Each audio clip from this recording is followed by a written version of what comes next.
Baka kausap po natin ngayon si Assistant Secretary Raul Hernandez, ang tagapagsalita ng Department of Foreign Affairs. Asek, good morning po. Good morning, Igan. Meron na po ba tayong balita kaugnay nitong dapat nakatakdaang pagbitay kahapon ng Pilipina na drug courier sa China, Asek? Well, yung 7-day period na sinasabi ng ating konsulado doon sa Shanghai ay magtatapos ngayong araw. So, baka po mangyari yung pagpataw ng kamatayan ang ngayong araw. Pero wala pa po tayo na tatanggap na informasyon galing sa gobyerno ng China tungkol sa schedule ng pagsagawa ng parusang kamatayan sa ating kababayan. So, posible ngayong oras na ito, buhay pa siya? Opo. Aha. Sabi ng pamilya, nalinlang lamang daw ng drug syndicate yung kanilang kaanak. Kahit na 18 beses itong labas-masok, bilang drug mule sa China. Tanggap niyo ho ba ito at ito ba'y naging batayan para sana na iligtas siya, Asek? Well, ang batayan ng batas ng China ay pag nahulian ka ng 50 grams or more na droga, ay kaagad papatawang ka ng kamatayan.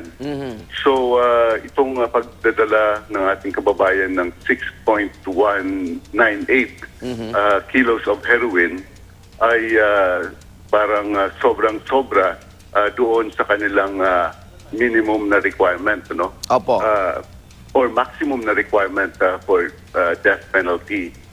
At ito ay sinuportahan or nagkaroon ng additional information yung Chinese government kasi yung kasama niyang pinsan ay inamin na nagdala sila ng 6.171 Opo. na kilos of heroin. Opo. So yung preponderance of evidence ay overwhelming po. Pero hindi ba natin siya napabayaan sa mga legal na tulong doon sa China? Well, sa lahat po ng mga pagkakataon, siniguro natin na naprotektahan yung kanyang mga legal na karapatan mula nang siya ay inaresto hanggang sa matapos yung paglilitis. Oo. Pero hindi ko rin maintindihan kung yung 18 times, panliling lang pa rin yun, Asek? Punta tayo doon sa Saudi Arabia, na-extend yung, yung deadline na pinatupad ng Saudi government para yung mga undocumented OFW, maayos yung papeles nila. Medyo 800 pa lang yung nare-repatriate, pero 10,000 pa raw yung nandun, Asek. Malaking tulong ba to? Abot ba sa itinakdang deadline na bago, November 3? Well, natutuwa tayo sa extension na binigay ng Saudi government doon sa grace period para i-correct yung mga status ng ating undocumented foreigners Opo. Sa Saudi Arabia hanggang November 3. Ang naging problema kasi doon sa repatriation at regularization ay yung mga undermanned centers and agencies ng Saudi government at hindi nila makayanan yung sa dami ng mga expatriate workers na humihingi sa kanila ng tulong for repatriation and regularization.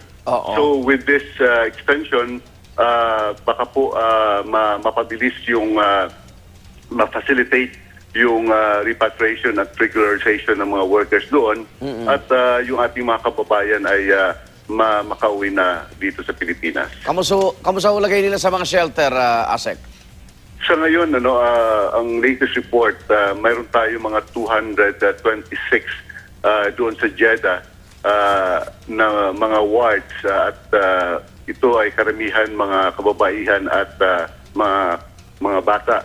Sa labas naman po, doon sa tinatawag na Tent City, mayroong about 340 as of our latest count.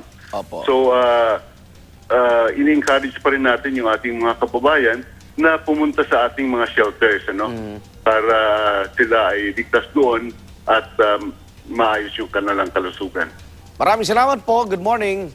Good morning, Igan. DFA spokesman Asek Raul Hernandez.